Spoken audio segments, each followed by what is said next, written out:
Hi class, welcome to our video lesson on 7.9. We're talking about the square root function with equalities and with inequalities. To get us familiar with the square root function, look at what these graphs look like, pause the video, and jot down a couple things that you notice about all of these graphs, maybe some similarities or some differences. Pause the video and do that right now. One thing I hope you notice is that the direction of these, the sign right here, there's no sign there, but it's understood to be positive. It's a positive square root of x, a positive square root of x plus 1. Notice how those graphs go up and to the right. Up and to the right. Notice what happens when you have a negative sign in front of your square root. Instead of going up and to the right, they go down and to the right. So that was one idea in particular that I wanted you to notice. The other one is where the graph starts. These kind of look like half of a vertex, or half of a parabola, which in that case we talk about the vertex of a parabola. Where these square root functions start, that point right there, that point right there, this one right here. There's a quick way to find it. The number underneath the radical shifts your graph left and right. So you have kind of like it's an x plus 0 right there, so it doesn't shift the graph left or right at all. It stays at the origin. Along with the number out here, it's like the square root of x plus 0 plus 0. It doesn't shift it left or right, it doesn't shift it up or down, so it starts at 0, 0. This 1, however, that's outside the radical, it shifts it up 1 unit. So this 2 shifts it down 2 units. This 3 shifts the graph up 3 units. This one is like plus 0, so it stays at 0. Now the number underneath the radical, this shifts it left and right. So the x plus 4, and remember how it kind of shifts it the opposite of what you might think. You see positive 4, it shifts it left 4. So left 4 down 2, there's where your graph starts. This one is going to be right 2 up 3. So there we are, right 2 up 3. So that's the first thing that I wanted you to notice about these graphs. Now let's talk about their domain and ranges. We're going to talk more in depth about how to graph these, but for now I just kind of want you to get the concept of what these square root functions look like. Let's now talk about their domain and range. So this one, it starts at 0, 0, and it goes up and to the right. So the domain talks about the x-axis, meaning from left to right. So sometimes it helps to draw a vertical line here, and then we talk about where does your graph start. Your graph starts at the point 0. And then how far to the right does your x's go, or how far does your function run? It goes all the way to positive infinity. So your domain starts at 0 and it goes till positive infinity. Now when we say that it stops at positive infinity, or it goes all the way till positive infinity, that's always followed by a parenthesis. And on the square root function class, your value always starts at that first spot, and it does include it. So that means instead of having a parenthesis, we're always going to have a bracket when it comes to the square root function. It will always, always, always be a bracket. So now your range goes from the bottom to the top. So starting down here, where does your graph start? It starts at 0 for the y value. And how high does your function go? It doesn't look like it goes very high. However, this does go higher and higher and higher the further right you go, yes? And it will go as high as it wants to. It will go all the way till positive infinity. So it does shoot way up as you get further and further to the right. So your range starts at 0 and it goes till positive infinity. Always has a parenthesis after infinity, and it does include 0. So for our set notation, we talk about x such that x and y such that y. Your x's are the numbers that are bigger than 0 or to the right of 0. So it's greater than, and because it's a bracket, it includes 0, it's greater than or equal to. Same thing with your y values. Your y such that y is greater than or equal to 0. So now let's see what happens when it's shifted up 1 unit. So your domain is still going to start at 0, and it's going to go till positive infinity. Starts right here at 0, and it goes till positive infinity. Your range, however, doesn't start at 0. This time it starts at the 1. So your range starts at 1, and then it goes as high as positive infinity. So 1 to positive infinity. For your set notation, x such that x is all the numbers that are to the right of 0 or greater than or equal to 0. and your range is y such that y are all the numbers that are above 1 or bigger or greater than or equal to 1. So that's what we're looking at for the second problem. The third one, now we're going down and to the right. We're starting at this point right here, which this point is the point left 4, so -4, -2. So your domain starts at this x value and then it runs to the right. So your domain starts at a -4 and then it goes as far right as positive infinity. Your domain, or sorry, your range, this goes all the way down to negative infinity. It never stops going down. So you start at negative infinity, and how high do you go? You go up till this y value, which the y value is a -2. So you start at a negative infinity, and you go as high up as -2. So we have a bracket with the -2, and the infinities always have parentheses with them. So for our set notation for our x's, x such that x is to the right of a -4, so it's greater than or equal to a -4. For the range, it's y such that y is everything below a -2, which means it's less than or equal to a -2. So that's what you should get for this problem. Why don't you guys pause the video right now, and you try to do the domain and the range for the next two problems. Try that on your own, please. Here's what you should have got for problem number 4, and here's what you should have gotten for problem number 5. Let me know if you have any questions on that when you get to class tomorrow. So now we're going to actually talk about graphing them, and we're going to throw in inequalities as well. So when we throw in inequalities, let's refresh ourselves on what we do when we have greater than or less than. You're going to use a dotted curve to connect the points. If it's greater than or equal to or less than or equal to, you're going to use a solid line to connect those curves, or a solid curve to connect the points together. And then we also have shading. So if it's greater than or equal to, for a curve that goes up and to the right, you're going to shade everything above the curve if it's greater than or equal to, so you're going to shade everything up in here.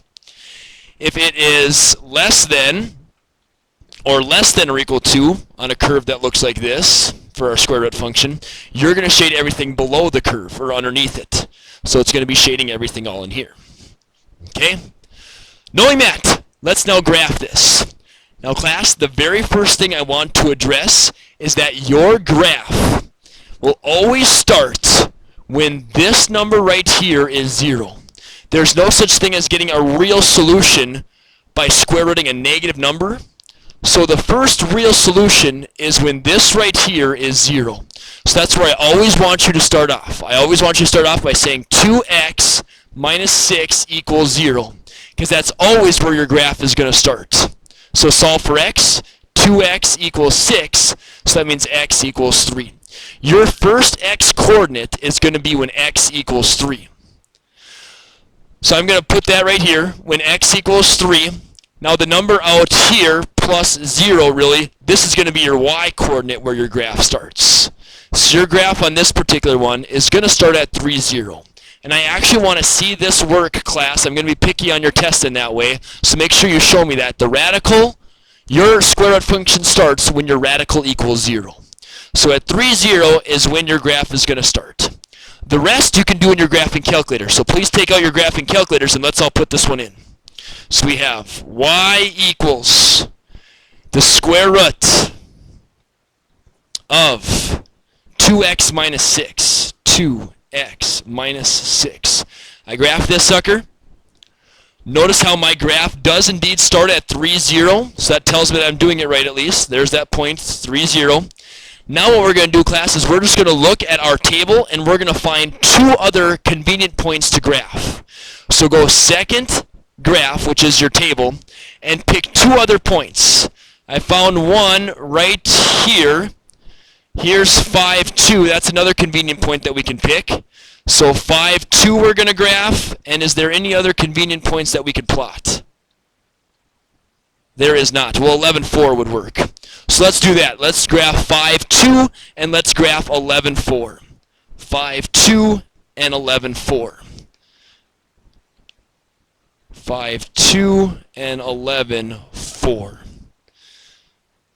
And then if you want to, class, on your next chapter test, I want to see 3 points. I want to see where the graph starts, and then 2 other points on the curve.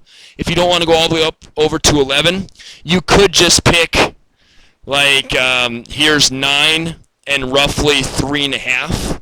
So if you wanted to go 9 and 3.5, you could. Right, 1, 2, 3, 4, 5, 6, 7, 8, 9, and up 1, 2, 3.5. You could put that point on there if you wanted to. So bottom line, I want to see where the square root function starts. So that's this green point right here. And then I want to see 2 other points on the curve. So once you have that, you're going to connect these points with a dotted curve because it's a less than and not a less than or equal to. So there's your graph. That's what I want to see. Now we're going to be shading because it's less than. Less than means that you're going to shade everything below the curve. So we're not going to shade anything to the left of 3. 3 is where we're going to start shading, and then it's going to be everything underneath the curve. So I want you to shade all of this. Okay? That's what I need to see for your graph paper. Now the interval and set notation, the domain and range, they change with our shading. So we got to be very careful on how to shade, on how to do the domain and range on this one. So for interval notation, our domain starts at the point 3, and then it goes all the way till positive infinity. So we're going to start at 3, we're going to go till positive infinity, we have a parenthesis, and we have a bracket right there. Notice what happens for your range. Usually we would say our range starts at 0 and it goes as high as positive infinity. But now we don't talk about just this dotted line graph, we talk about the shading as well. So the shading class, doesn't the shading go all the way down to negative infinity? It keeps going down and down and down and down and down. So your shading starts at negative infinity. Now, how high does your shading go? Well, it follows the blue curve.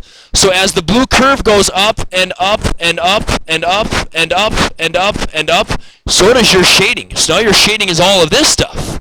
And it really starts to make a mess if we continue shading that. But your shading goes from negative infinity and it goes all the way to positive infinity. So that's a hard concept to understand. Let me know if you have any questions on that when you get to class tomorrow. But for the range on this one, you got to put negative infinity all the way to positive infinity. Because your shading goes all the way down to negative infinity, and it goes as high up as positive infinity. So it is a tough concept to understand. So now let's talk about set notation. That's when x such that x, it's all the numbers to the right of 3. Your x values are bigger than 3. So greater than or equal to 3. Those are your x values. Your range, your y values, is y such that y, if it's negative infinity to positive infinity, it means it belongs all of the real numbers. So that's what we get for our range on problem number 5. Looking at problem number 6, to summarize for the problem number 5, everything that you see here on the smartboard, this is what I expect you to write on your next chapter test. So make sure you understand this slide. Problem number 6, your graph always, always, always starts when your radical is 0. Because again, that's the smallest number that you could take the square root of. You can't take the square root of a negative number, so it always starts when your radical is 0. So x plus 3 equals 0. That's when x equals a negative 3. So your graph starts at the x-coordinate of a negative 3, and then it always starts for your y-coordinate at the number outside the radical, which is a negative 2. So your graph starts at left 3, 1, 2, 3, down 2, 1, 2. There's where your graph starts. Now you can do the rest by using your graphing calculator. So open up your calculator again, please. Y equals, clear whatever you had in there. And now put in the square root. Uh-oh, did I skip one? Stink, I did. Here we go, let's do problem number 6 instead. Sorry about that, class. Problem number 6. So your, kind of repeat myself here, your square root function always starts when your radical is 0. So 3x plus 5 equals 0. That's when your graph is going to start. So 3x equals a negative 5. So x equals a negative 5/3. That's the x-coordinate of when your graph starts. So a negative 5/3 is the starting point. The number outside here, which is again a 0, is your y-coordinate of when your graph is going to start. So your graph starts at left a negative 5/3, up and down 0. So almost to a negative 2, a negative 5/3, right about there. That's when your graph starts. Now the rest we can do in our graphing calculator. So let's open up our calculator now, clear whatever you had in there, and now we're going to put in the square root of 3x plus 5. We graph this. Notice how it does maybe appear, I guess it doesn't quite go all the way down to the x-axis, but it is going to start at a negative 5/3. So even though your calculator might not tell you that, you have to know that by setting the radical equal to 0. Okay, let's find a couple other convenient points by pressing second table and looking where some convenient points are in the table. Boy, doesn't look like we have any, does it? Ugh. Well, let's see if we could plot any that are somewhat close to convenient. Maybe this one right here, 5, 4.5. We can graph that one. And maybe 7, 5. That would be an okay one to graph, I guess. Yeah, the other ones aren't very good. Maybe we can graph 1 and 2.8. Let's try to graph those 3 points. So we don't have any convenient ones, so just pick ones that are at least somewhat close to ones that you can graph. So 1 and 2.8 is 1 point.